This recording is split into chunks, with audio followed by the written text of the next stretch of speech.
Welcome to After the Download, the podcast that explores how people really use apps and other digital platforms, and what that means for the businesses that own and build them. Hosted by RealityMind.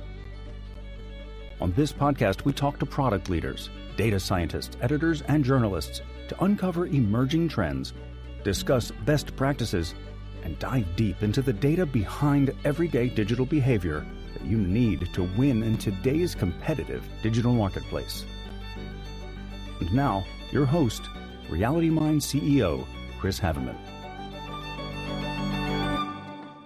Well, welcome everyone to the first edition of the After the Download podcast. After the Download is going to be about consumer behavior, changing consumer behavior, and the digital economy, and the trends, interesting trends, and things that we see that are impacting businesses in the digital economy, creating opportunities and threats, and so on. This is the first of what's hopefully a long series where we bring in all sorts of interesting guests that can illuminate and entertain us about different aspects of the behavioral data ecosystem and the digital economy.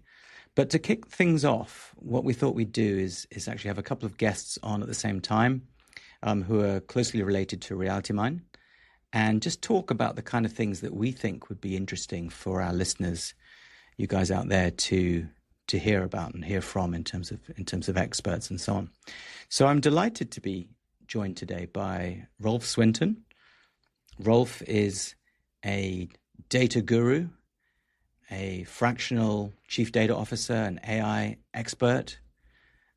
He's worked in many interesting businesses and also happens to be one of the founders of RealityMind back in its origins. I'm kind of interested to talk to him a bit about that because it was before my time with the company. I'm also joined by Chris Shaw. Chris is one of the longest standing employees at RealityMind, so he's really seen, he's spent a lot of his career on a journey in digital data. He's the company's chief operating officer today, so he's very much core to the future direction of the business. And I think hopefully between myself and Rolf and Chris, we're going to have an interesting conversation about what the podcast series is going to be about and the kind of things we think we should be talking about. So, Rolf, I think that the first question I'd love to ask you is just a little bit about the origin story of RealityMind. You're a founder. Just what was it that led you to kind of make the entrepreneurial leap to co-found the business? What was happening at the time? Take us back, it was like 2008. I had been involved in building up a mobile technology business, which was based out of creating some really interesting things, what was possible on the Nokia platform, essentially. And the most exciting thing is we were able to patent the simple idea of pushing out a question to millions of phones simultaneously. Like you could have multiple choice thing and have millions of people get that question at the same time and respond. And that was like a big breakthrough in what you could do in terms of leveraging these tech in some sort of interactive way. And suddenly in 2008, here comes like something mind-blowing, right? Actually, Steve Jobs introduces the iPhone, and all the things which had been so promising in what looked that Nokia could do suddenly became like child's play. And the possibilities of this new platform as a way for people to not just be on it, but live through it became apparent when you could see instantly it was in everyone's hands all the time. And one true thing I've found is, where there's a lack of data or messy data, if you can go in and clean it up and turn it into something useful, suddenly there's an opportunity there. And that really is the inspiration. It's like, look, we've already been playing around on these mobile devices, and that's a part of life. Let's really understand how people are using this, and let's make something out of that. And that was the opportunity, was let's make sure we're the people who can actually figure out how to capture this data. Let's make sure we do it in a way which people are protected, because I've always been a big believer about consumer data rights, because all of us, I think, should have our data protected. It's too valuable and too sensitive, but should also make it possible for people to be able to monetize that. But when you do, suddenly there's a great opportunity there to help ecosystems develop, help people make better business decisions, and help those who want to share the data get compensated fairly. And so that really was the inspiration. And I think what was particularly revealing as we launched that was the fact that people were really able to share everything about their lives through their device, and felt very free to share all the detail. what I mean by that, for example, was even though people had given their explicit permission and were told that we were going to be capturing all the information on the devices, they did not change their behavior for more than maybe a minute. As we saw in some data we presented very early on in this to the IPA in London.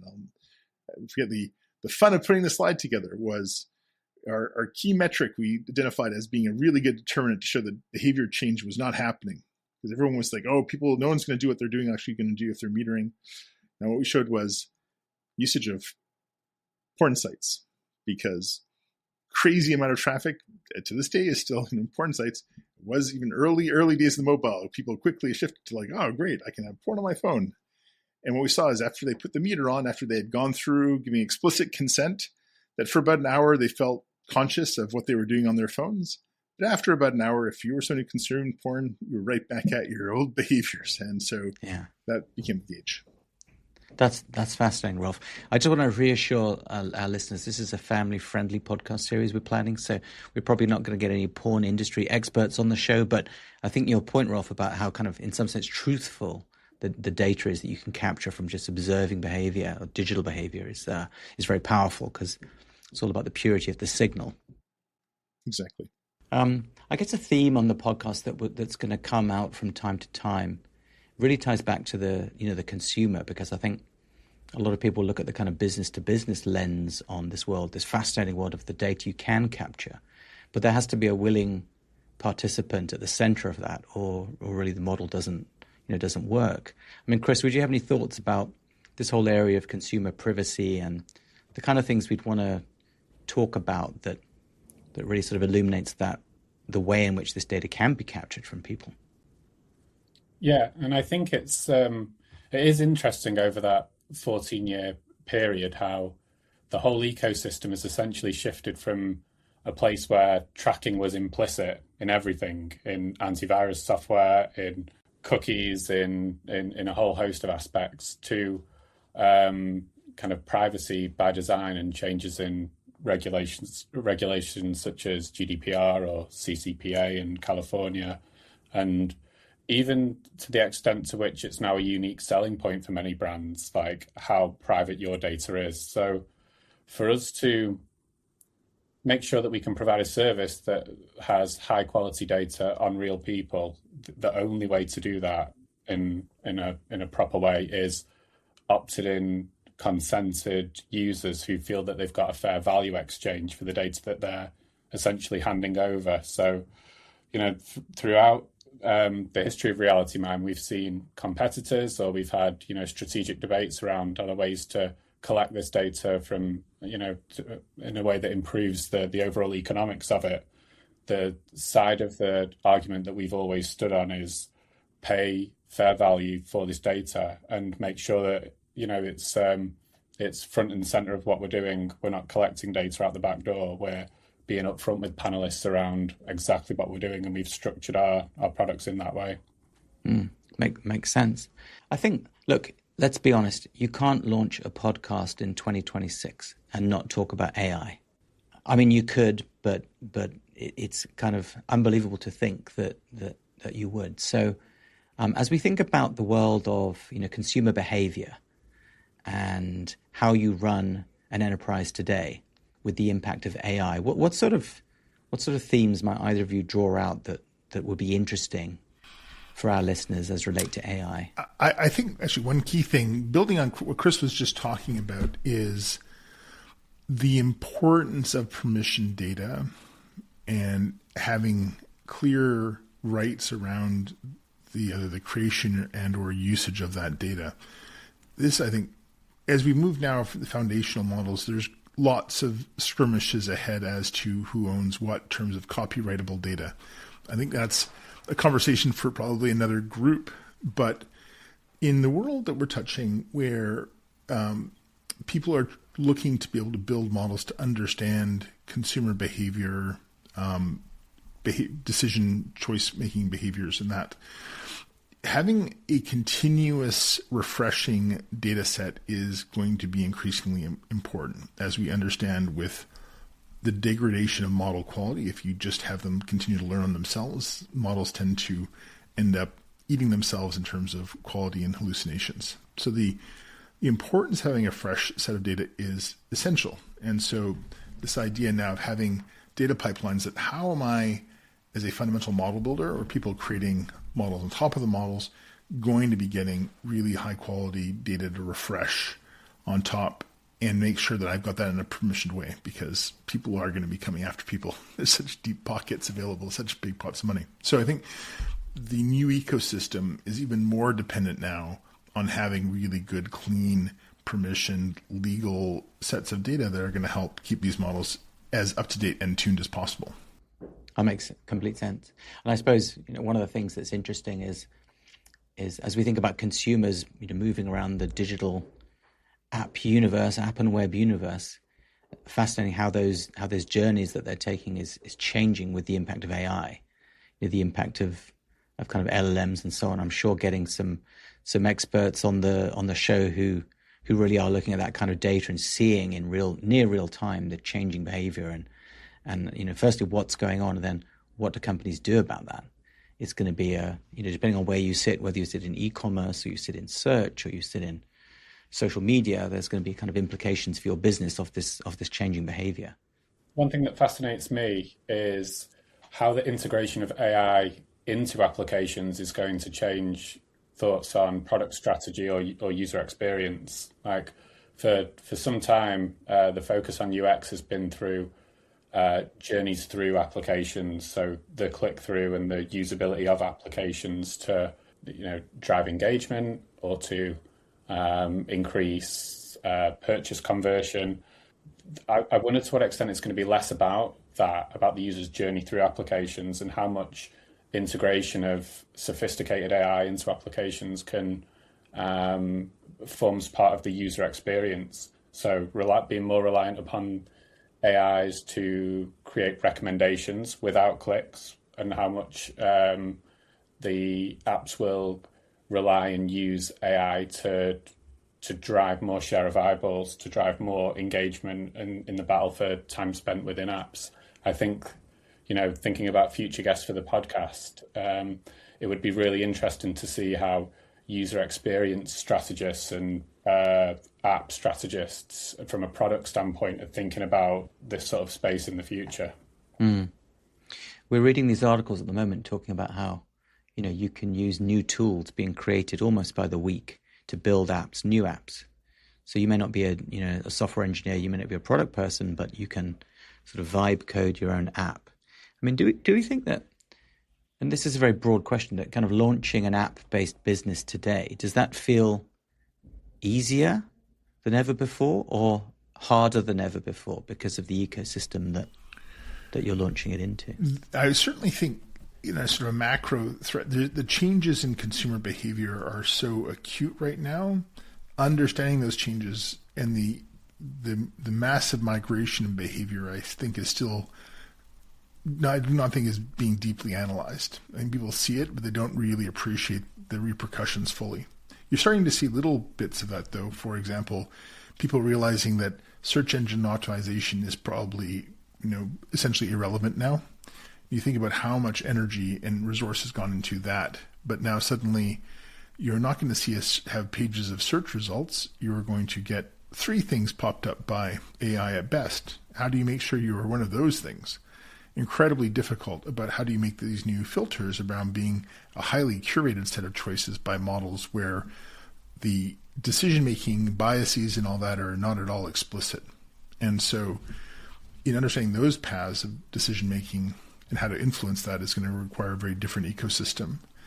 And at the same time, look at sort of macro changes as well, with obviously with Johnny Ive teaming up with OpenAI and building some kind of hardware and the goal of having an entirely dynamic interface or no interface to these tools being the objective function that they're solving for. It's going to create a very different universe as well. So that's maybe a little bit farther off, but that's, in sort of hockey metaphors, that's where the puck is going. And so how do you as a business understand that and start skating towards that is, I think, essential. Those who really do think about that are going to have some pretty interesting opportunities, but you need to look at the data to see really how people are moving. And I think people are making it up and not paying attention to the data. Yeah. So your hypothesis, Rolf, is things are changing more than people Massively realize. So it might be interesting to get guests on, for example, who could talk about hardware or operating systems, because a lot of people may assume, the smartphone is the dominant form factor that's going to be used for all sorts of things, forever. But we know that nothing's forever. So there are some really interesting questions one could explore about what devices might we see, what might we see in terms of disruption to operating systems and so on. Yeah, I think the other area, I think paths to purchase are going to change radically. I'll give you an example. Very early on, I was looking, one of my clients was one of the large cruise operated groups, and we could see in some early data we had on search behavior versus chat behavior on planning a cruise and cruise selection. And you could see wildly different behaviors on those that were adopting the chat bots. And we tried taking that actually to this particular client, and they were like, okay, that's great. Yeah, whatever. Right now, we got other things to worry about. I suspect the tune is very different now, because that was when there was sort of 5% adoption of the chat bots. Now we're at, whatever percentage we're at, and that's something wildly different. But that the ways people are accessing information or thinking about it using tools is completely rewired. And so again, just for people who have been deeply concerned about very high ticket purchases and the paths to purchase and curating that carefully, they have to totally rethink that now. And so the implications of that, I'd be interested on those who have really started to embrace that, because there's opportunities for great disruption if you can really lean into these very different behaviors that are unfolding. And it starts by being able to measure what's going on and then making sense of it. And I think what you're hinting at is human behavior is changing. But it's partly changing because agentic behavior is changing. And actually, to understand outcomes, you're going to increasingly need to understand this new, you could call it a kind of support system infrastructure around the consumer that's directly impacting the human behavior. I think that's a deeply important area. Yeah. As you may have seen, some of the chatbots now allow you to modify the way the chatbot interacts with you in terms of its tone and its outlook. Is it supportive? Is it skeptical? Is it questioning? Many of the chatbots started to move towards being very flattering kind of model, because people liked more certainty. They didn't like ambiguity or uncertainty, even though of course most of the answers to most things are anything but definitive. But the ability even to adjust that, but understand how does the psychology that is being used in terms of persuasion to get you to accept the answer being applied, how does that shape ultimately behavior in a very deep way of people? It clearly has big implications. And so I think, for a set of opportunities for talking to people, I think understanding people who are deep in the science of persuasion and behavioral change will be very interesting, because these tools are being used in a way far beyond even what the social media platforms have been able to use, because they're architecting every word being displayed to you.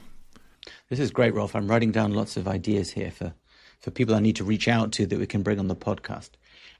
Chris, I think turning to you, I mean, look, we all know that this is a world that's over the last 20 years been transformed by big tech. And we now, you can't live your digital life without interacting with a handful. We all know the names of major tech platforms.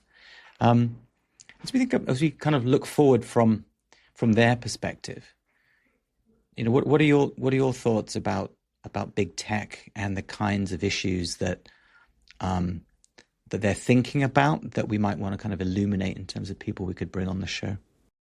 One of the primary things they'll be thinking about is their role with the consumer. If we think, I've been thinking a lot around the last 14 years of Reality Mine, and I was thinking about the app ecosystem when I started at the company. And back then, the app was the product in a way. This was a time when there were things like the app Flappy Bird, which was a gaming app at the time that at one point was making, one developer in Vietnam $50,000 or so a day through purchases and ad revenue. He's on Polymarket now, by the way. Yeah, and the app shut down was shut down at the peak of its demand in February, and all of a sudden, handsets with Flappy Bird were being sold for well above market rate of the handset, because having the Flappy Bird app was all of a sudden like a booster to value for the handset. And at that time, brands were asking themselves, do we need an app? That was the question that was, being talked about. Do we need an app? Fast forward 14 years and the role of the app has changed completely.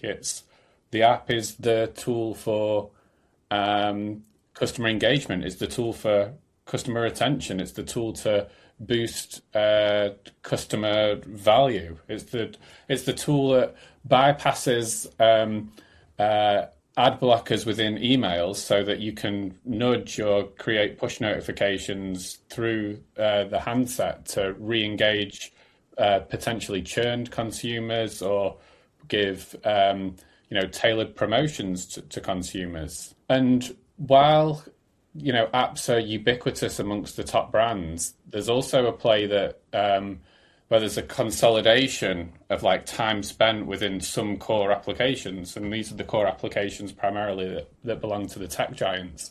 So as the tech giants look to expand into different marketplaces, be that shopping, and retail through Instagram, or be that, trying to drive more ad revenue through their particular platform, the battlegrounds are being formed because there's only a finite amount of time that, of consumer eyeball time.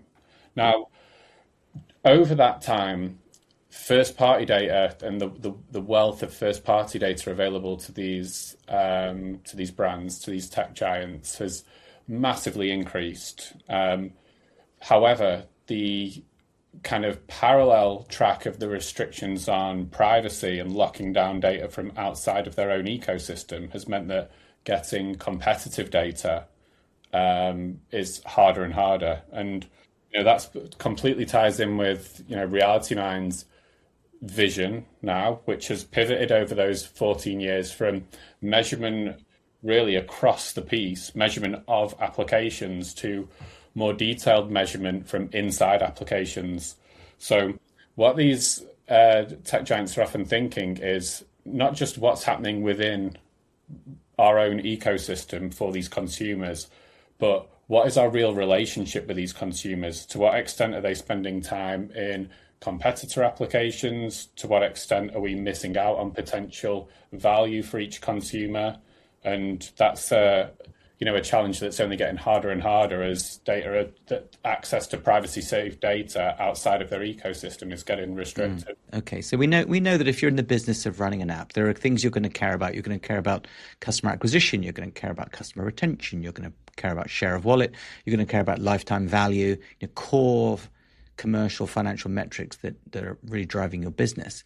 One of the things I've been mulling is just loyalty, and whether the business of loyalty has changed over the last, as you said, Chris, last 10, 20 years. Now, it used to be that we associated loyalty with things like frequent flyer programs. You get your points for flying United or whatever, and rewards as a way of trying to drive at least a pattern of behavior that was loyal. And we're starting to see, in recent years, we've seen the same thing in the app ecosystem, right? So we've seen brands like Uber launching loyalty programs. But I always think that in the app world or in the web world or the digital world, it always feels like the competitor is literally a click away or an agentic recommendation away. What's your thought, Rolf? What are your thoughts on disloyalty in the digital world?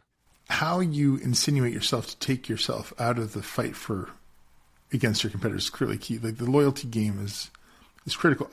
How their behaviors can be disrupted before making a purchase is so important. That's where the loyalty card is particularly important. How do you influence those behavior changes? I certainly have seen work I was doing in the grocery space with massive amounts of shopper loyalty data there. You could see the mix of behaviors in terms of just people who are just loyal to a given banner to go and shop at a certain kind of grocery store because that's what they did, versus bargain hunters versus hybrids. I think it is an interesting area to dig into. I would be very interested to look at how that is changing now. And certainly the combination of how loyal people are to say their grocery stores when there's much more information available to be much more careful in how you go and do your planning and purchasing and that. Similarly, again, go back to the cruise line example. How do I plan trips and travel if I can set off a bot now to go and do very aggressive research, as I certainly do. And I was just doing this the other day. I was planning a skiing trip, and I set off agents to go and scour and create competitive searches and see who could get the best deals where and how and timing and that kind of work that I never could do. My loyalty to any given travel platform is zero with that. It was like, okay, find me the best deal. Yeah. And put together the best offers. Completely brand free, right? And in fact, even my own brand, I was not trusting any one AI platform. I got different answers and wanted to compare those. So I think there's a complete disintermediation of loyalty in that particular, at least for me. But I think it's sort of as an indicator of where things will go. If I can really have unfettered resource available to help me get the very best deals available, and most interesting options available, I think that does change the equation quite a bit. So what's that going to look like? So what I would draw from that then is that it may well be that the emergence, particularly of AI and agentic, is actually a massive threat to a lot of app publishers. That perhaps there are segments of consumers that, whether or not they feel loyal, their behavior exhibits loyalty, but actually agentic may push them, may nudge them into new pathways or perpetually new pathways that mean old loyal patterns break down suddenly because of this shift we're seeing in the tech ecosystem. So I think in this whole world of analytics and data, we all know the kind of garbage in, garbage out problem, and we hear that a lot in terms of AI training data and so on. Rolf, you talked about the kind of the dearth of new signal, new data that may be a looming problem, I think. But let's talk a little bit about data quality. Chris, what do you think people are interested in when it comes to data quality in the context we've been talking? Is it a hygiene factor? Is it fundamental? What are the trends that we see? I think this comes back to the privacy point again, and I don't think you can separate the privacy aspect from data quality.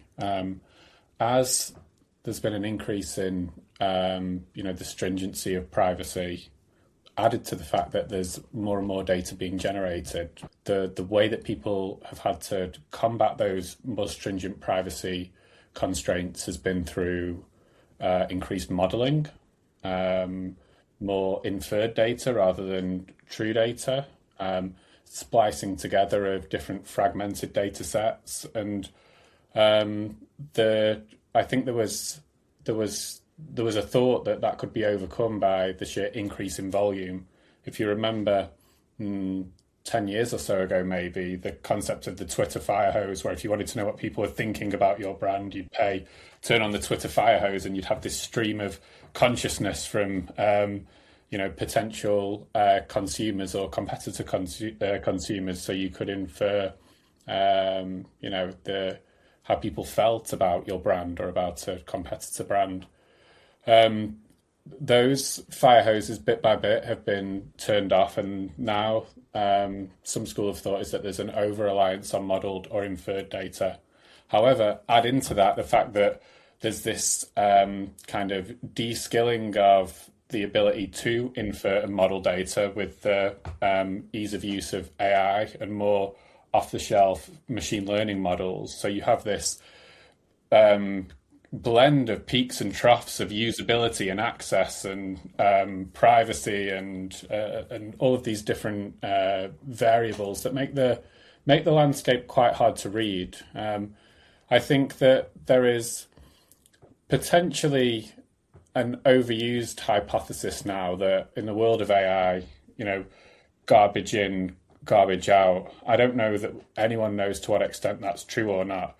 But what I do believe is that high quality, privacy first data on well considered cohorts of potential consumers can be a powerful addition to how you think about modeling the wider ecosystem. Okay, I'm conscious of time. Just maybe pose one or two final questions.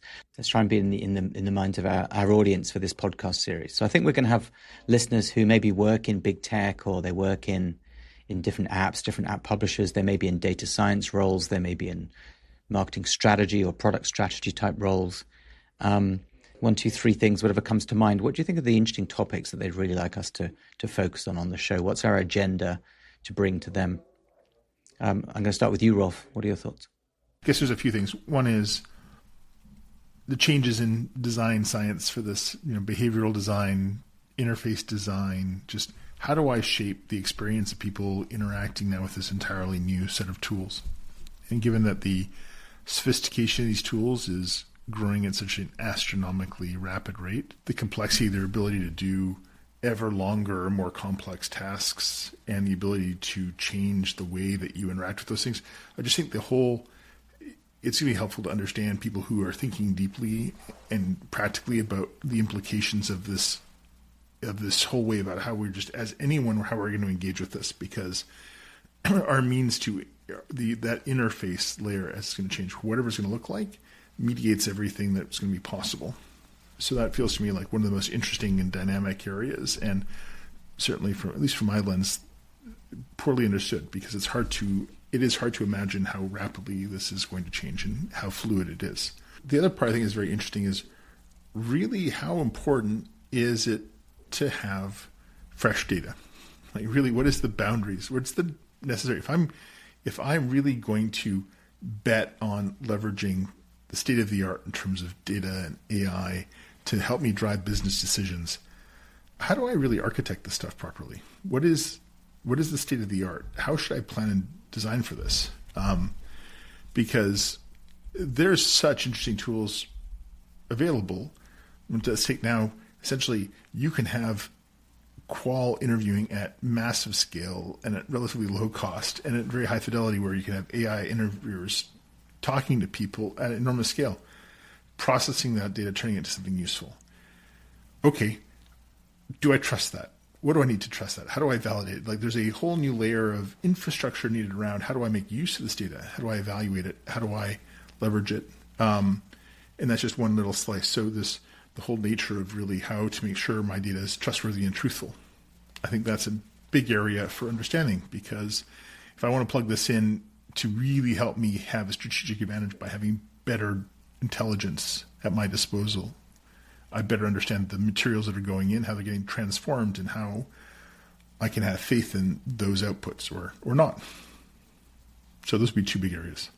I don't know if you've ever seen it, but there's an interview between Jeremy Paxman and David Bowie in like 1999, and Paxman asks him, what do you think of the internet? And this is like years before YouTube is even a thing, right? And he says, well, it's this alien life form. Is there life on Mars? It's here on Earth now. And Paxman says to him, is it not just a different delivery mechanism? And Bowie says, no, it's completely different to anything we can even imagine right now. It means that the interface between the artist and the audience is going to be so close, and it's going to change like the nature and the context of content. And Paxman says, so you're arguing about something like more profound than that. So what I don't think we do is get David Bowie on the podcast, because that would be, challenging in many ways. But sadly, very sadly, the foresight that he showed in being able to imagine the nature of this technology and how it would change, not just entertainment, but like our lives, I just, every time I see it, I think it's like profoundly brilliant. The nature of change that, the technology that we're in, and the app-based economy and and mobile devices has the potential to change on so many fronts. So never mind the next 14, 15 years, in the next 2 to 3 years, with AI, with, increasing competition for share of wallet as, economic hardships, fall upon everyone. So I think there are a number of kind of existential, threats and opportunities to brands that rely on, the mobile app economy. And I think the sorts of guests and topics that like I'd love to listen to on the podcast are people who have their mind in that 3-5 year future and can imagine, the changing nature of UX, the changing nature of consumer loyalty, the changing nature of AI and this technology, I think that would be fascinating. I agree. And I think so. Just to build on your point there and your points, Rob, I think one of the things we intend to do is bring on people who are going to be interesting, right? I'm interested, for example, to pick a random example, human judgment and what happens to judgment in an AI-powered future. Is it as important as it always was? What even is judgment in an AI future? I think there are these quite profound topics that I think would be fascinating to dip into, because I think if there's one thing we've got to do, it's sort of entertain and challenge people's thinking, as well as bring them kind of practical information that's useful this month, this week, this year. But I think coming back to that, one of the themes I think we should investigate is just also the kind of walled garden phenomenon. We live in this increasingly walled garden world where, as you said, a lot of data is held within silos, first-party data silos. And so I think what that means is that businesses in general, including the walled gardens themselves, have lots of blind spots. There are parts of the digital ecosystem they just don't see. You might imagine today that, let's imagine you're on ChatGPT, and that leads, as you said, Rolf, you might be on ChatGPT, and it leads you to a point of making a purchase, and that journey that you made was completely invisible to, let's say, Google, and let's say a big travel brand like, I don't know, Booking.com.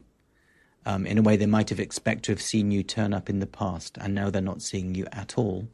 And I think that's quite profound. I think this idea of how can you scan in a world of rapid change.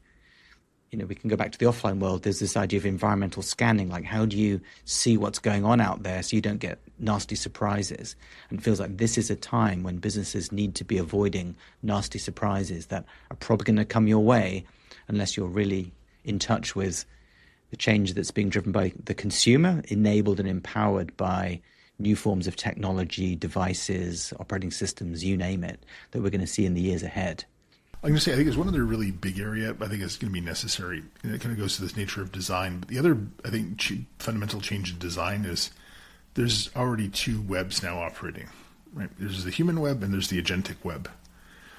And the implications for that growing too, I think, is so profound, because those who really master the architecture to serve the agentic world and understand the difference, the human interface required, the human web, whatever that's going to be, they are already two different things. And so just when you think about this thing about truth, about judgment, and that, just the design systems, the design thinking required for these things is profound. We've had machine-to-machine systems running. Now we're taking this up by orders of magnitude about what that really means. And I think that's going to have deep fundamental changes in the entire data ecosystem that we're operating in. Guys, that was amazing. I really enjoyed that. I think we've got lots of ideas that's going to really help us. We've got a few exciting guests already lined up. We may invite you back on, kind of check in, maybe get your feedback on how the podcast series is going. But thanks for your time today. I really enjoyed the conversation, and look forward to catching up soon. Always a pleasure. Thanks for having me. Cheers. Thanks for joining us for this episode of After the Download. If you found today's insights valuable, subscribe to stay ahead of the curve at the intersection of technology, data, and consumer behavior. Please take a moment to share, rate, and review, helping us grow this exciting new thought leadership channel. And keep joining us as we connect you to world-class product and brand strategists, data experts, and key observers of the digital space. We also welcome your feedback. Feel free to send us your ideas and observations at atdownload@realitymind.com. That's @download@realitymind.com. Thanks, and see you next time.